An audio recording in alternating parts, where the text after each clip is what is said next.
Scattered throughout New England stand mysterious stone structures of an unknown origin.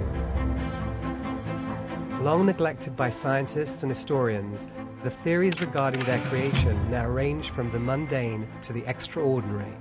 I really think that they were purposely done the way they were done so that people don't see them. Supposedly like they're ceremonial. The structure of some of the more preserved chambers show this building technique called corbelling. That technique was used by the Celts around 3000 BC.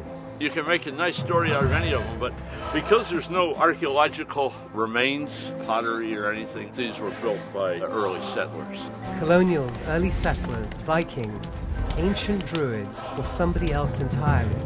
Can it be determined who really built them? I think I'm interested mainly because nobody really knows.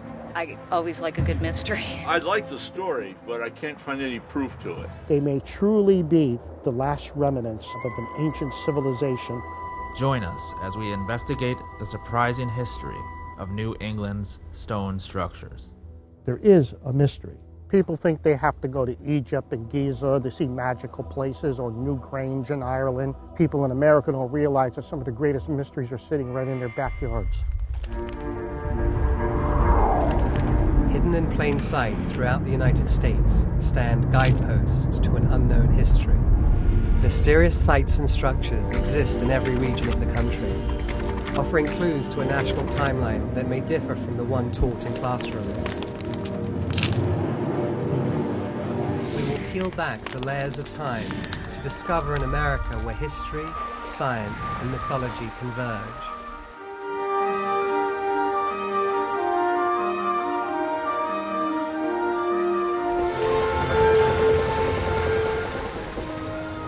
We are searching for Lost America.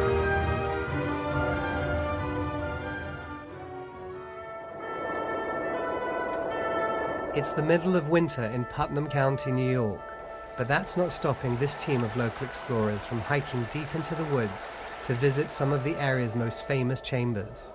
We do know that the chambers are mentioned in some colonial writings, but you have to understand the mental state of people at that time. A farmer, for example, would find one of these structures on his property and write the local reverend, or go and see the local reverend and say, I saw one of these things. It's on my property. What should I do? And the answer would be, stay away from them. It's a point where the devil enters our world. I'm Phil Imbrogno. I'm a scientist, although some people may disagree with that. Phil Imbrogno is well known in the area for his paranormal research. He is also largely responsible for a recent revival in interest in the stone chambers. But for that reason, the chambers are looked down upon by the scientific community. My involvement in the stone chambers goes back to 1983, after investigating a series of UFO sightings. The stone chambers have a lot of paranormal activity attached to them, so it's a stigmata to the scientific world. When you're dealing with things that are in the supernatural, they kind of shy away from it. Phil continues New England's long fascination with, and sometimes unhealthy relationship towards, paranormal forces.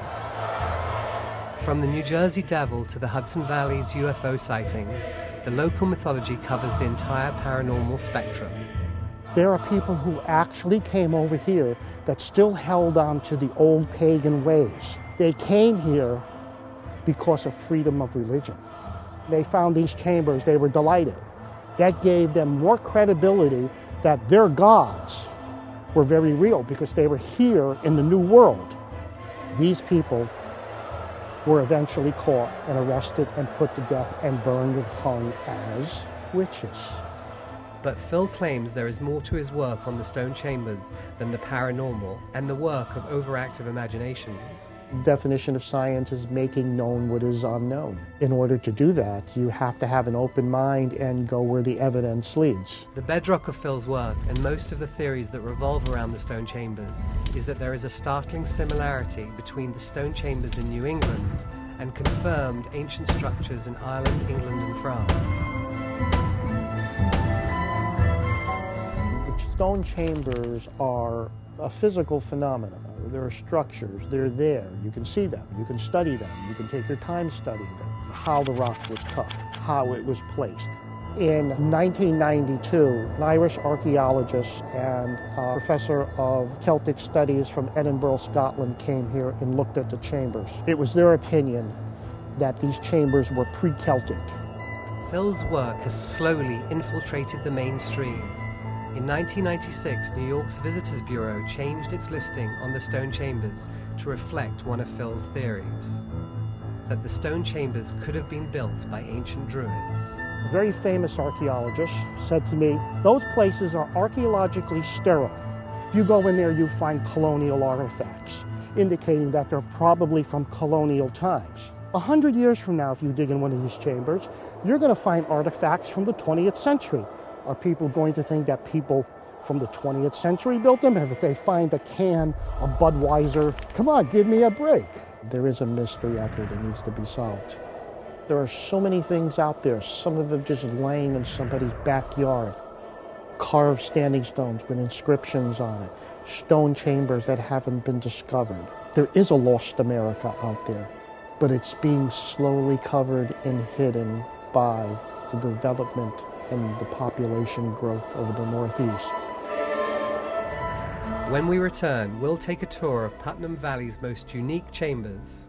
You can see what I mean by the corbelling. It's always well lit inside the chambers. Examine their specific features. On the first day of winter, the sun shines directly down the passage of the chamber and illuminates the back wall. It's a slab that was carved from the bedrock, large enough to place a body on it. We'll take an in-depth look at who could have been in New England before Columbus.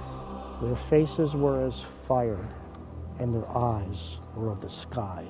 And finally, we'll visit New England's largest stone chamber, the King's Chamber. Each time, I'm just more amazed by looking at it. Where Phil's team and an independent team of scientists will test the various theories. There's still a lot of work that needs to be done in the stone chambers. When I started the research, nobody even cared about these things. And come to some shocking conclusions. We dug in a number of the chambers. If we're interpreting the evidence correctly, these chambers are incredibly old. Something, as a scientist, I have a hard time accepting. But the data is there. The evidence is there. Searching for Lost America.